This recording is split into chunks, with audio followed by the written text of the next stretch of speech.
ایک شخص، اتنی دولت کہ اس کی چابیاں بھی طاقتور لوگوں کے گروہ پر بھاری ہوں۔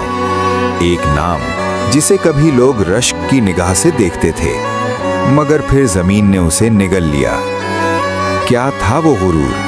کیوں آیا وہ لمحہ جب زمین پھٹ گئی؟ اور اللہ نے قارون کو کیسے تباہ کیا؟ جب حضرت موسیٰ علیہ السلام فرعون کے ظلم سے اپنی قوم کو نکال کر لے آئے تھے۔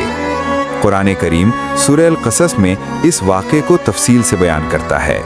اللہ تعالیٰ فرماتے ہیں، اِنَّ قارون کان من قوم موسیٰ فبغى علیہم، یعنی قارون موسیٰ کی قوم میں سے تھا۔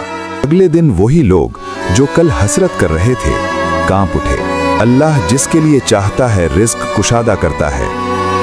قارون کی کہانی محض ایک تاریخی واقعہ نہیں، یہ ہر دور کے انسان کے لیے آئینہ ہے۔